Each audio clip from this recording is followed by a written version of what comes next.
Okay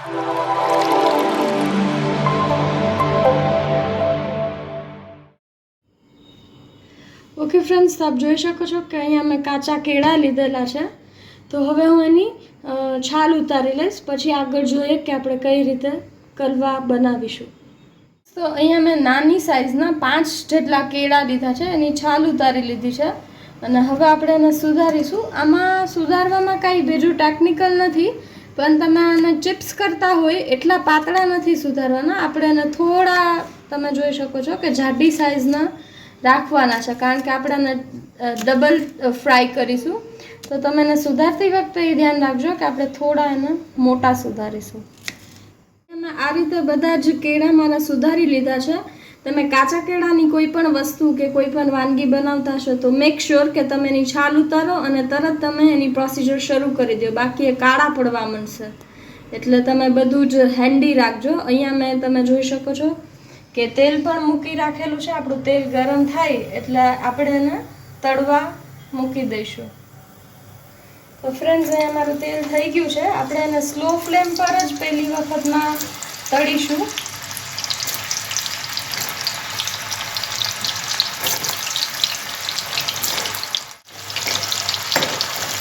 તમે જોયો છે કેટલો ફાઇન કલર એનો લાઇટ બ્રાઉનિશ આવવા માંડ્યો છે. આપણે એને સ્લો ફ્લેમ પર એકદમ સરસ પાકી જાય ત્યાં સુધી તળીશું. ફ્રેન્ડ્સ, આપણે આને સેજ સાઇઝમાં જાડા સુધારેલા છે, તો એને ચડતા સેજ વાર લાગશે, પણ એ ડબલ ફ્રાય કરીશું ત્યારે બહુ ક્રિસ્પી લાગશે, માટે થોડી ધીરજ રાખજો. આ થોડું હેલ્ધી નાસ્તો છે અને જૈન લોકો છે જેમને બટેટા નથી સદતા એના માટે બહુ જ સારું ઓપ્શન છે. તો થોડી વાર લાગશે, પણ ધીરજ રાખજો આપ. ઓકે ફ્રેન્ડ્સ, તો તમે જોઈ શકો છો કે આનો કેટલો મસ્ત કલર, લાઇટ પિંકિશ તમે જોઈ શકો છો. તો હવે હું આ સ્ટેજ પર કાઢી લઉં છું, કારણ કે આપણે એને સેકન્ડ ફ્રાય પણ કરવાના છે. તમે એ એક ચેક કરી લેજો કે આ સમયે જ્યારે કાઢીએ ત્યારે એ એકદમ સરસ કૂક થઈ ગયા હોવા જોઈએ. આપણે સેકન્ડ ફ્રાય કરીશું ત્યારે આપણે એના કલર અને ક્રન્ચીનેસ જે ક્રિસ્પી થાય એના માટે જ સેકન્ડ ફ્રાય કરીશું. ફાઇન ફ્રેન્ડ્સ, તો અહીંયા મેં જે આપણા કાચા કેળા હતા એનું ફર્સ્ટ ફ્રાય કરી લીધું છે. હવે સેજ ઠરી જાય પછી આપણે આ રીતે લઈ અને તમને હાથેથી, વાટકીથી, જેનાથી ફાવે તમે એને સેજ અમથું પ્રેસ કરવાનું છે. બહુ જ આજુ ન કરતા, બાકી એ આખું ખરાબ થઈ જશે. તો એને આ રીતે આપ પ્રેસ કરી દેજો. તમે જોઈ શકો છો સેજ સેજ જ હું કરું છું. મારા હાથ એકદમ ચોખ્ખા છે એટલે હું હાથેથી જ કરું છું. તો આ રીતે હું એને બધા જ પહેલાં પ્રેસ કરી લઈશ અને ધ્યાન આપણે એને સેકન્ડ ફ્રાય કરીશું. તો અહીંયા મેં બધા જ આવી રીતે પ્રેસ કરીને રેડી રાખ્યા છે અને ગેસની ફ્લેમ પણ થોડી હાઈ કરી દીધી છે. હવે આપણે એને સેકન્ડ ફ્રાય માટે ડાયરેક્ટ નાખીશું.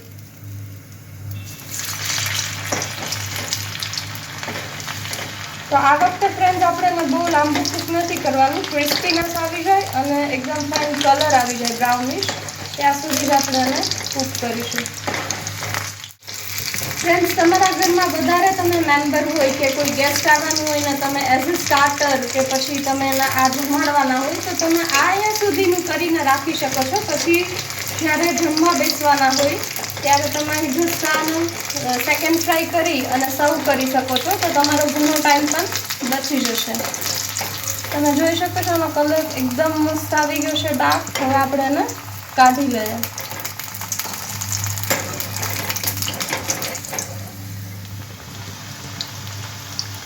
હું એ જ રીતે ફ્રેન્ડ્સ બધા જ મારા જે કાચા કેળાના કલવા છે એને હું સેકન્ડ ફ્રાય કરી લઉં છું.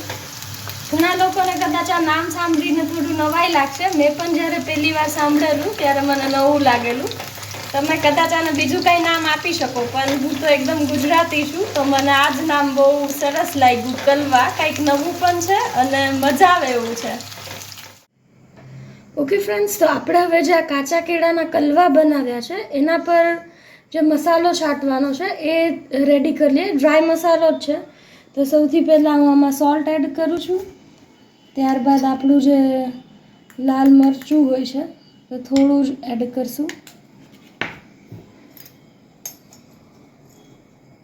થોડું આપણે અહીંયા સંચળ પાવડર જે છે એ નાખીશું. બ્લેક પેપર થોડું, બહુ નહીં, અને સેજ અમથું ધાણા જીરું. બસ ફ્રેન્ડ્સ, તો આ મસાલાને હવે હું મિક્સ કરી લઈશ અને આપણે આ જ મસાલો આપણા જે કલવા છે એ ગરમ ગરમ ઉતરેલા છે એના પર સ્પ્રિંકલ કરીશું. ઓકે ફ્રેન્ડ્સ, તો અહીંયા મારા કાચા કેળાના કલવા એકદમ ગરમા ગરમ રેડી છે અને હવે આપણે એમાં જે મસાલો હતો એ સ્પ્રિંકલ કરી દઈએ અને એને મસ્ત મિક્સ કરી દઈએ. તમે જુઓ છો કેટલો મસ્ત અવાજ આવી રહ્યો છે, એ જ બતાવે છે કે કેટલા ક્રિસ્પી છે. અને તમે આને ગરમ ગરમ જ જમજો, એની એ જ મજા છે. તો આ રીતે એકદમ ગરમ હશે તો તેલવાળા સેજ હશે ત્યારે એમાં મસાલો આખો ચોટી જાય એટલે આપણે એને મસ્ત ટોસ કરી લઈએ. ઓકે, તો રેડી છે, તો આપણે એને સર્વ કરી દઈએ સરસ રીતે. ઓકે ફ્રેન્ડ્સ, તો મારી પાસે અહીંયા બોટ છે, એમાં જ હું સર્વ કરી લઉં છું. અને જોઈને જ એટલા ટેમ્પટિંગ લાગે છે ફ્રેન્ડ્સ કે તમે નેક્સ્ટ એકાદશીમાં શ્યોરલી બનાવી અને મને શેર કરજો કે તમે લોકોને કેવું લાગ્યું. અને બટેટા જેન ન સત્તા હોય, જૈન લોકો પણ શ્યોરલી આ ટ્રાય કરે. અને આપણે ગાર્નિશ માટે ઉપર કોથમીરના 1-2 જે પાંદડા છે એ નાખીશું. અને આઈ થિંક મારા માટે ચાય ઇઝ ધ બેસ્ટ ઓપ્શન, તો હું આને એની સાથે જ લઈશ. તમને કેચઅપ ઓર તો ચટણી કોઈ બી ભાવતી હોય તો તમે એની સાથે લઈ શકો છો. યસ, સો આર કાચા કેળા કલવા is ready to eat. Yum is in my tum. Okay friends, તો મારે આજે એકાદશી છે અને મારું એકાદશીનું મીલ રેડી છે, કાચા કેળાના કલવા અને ટી એની સાથે. તો જો તમને મારા કલવા જોઈને મોઢામાં મસ્ત પાણી આવી ગયું હોય તો પ્લીઝ મારા વિડીયોમાં લાઈક કરજો, કમેન્ટ કરજો અને પ્લીઝ જે લોકોને જરૂર છે એ બધાને શેર કરજો. Thanks for watching. Thank you.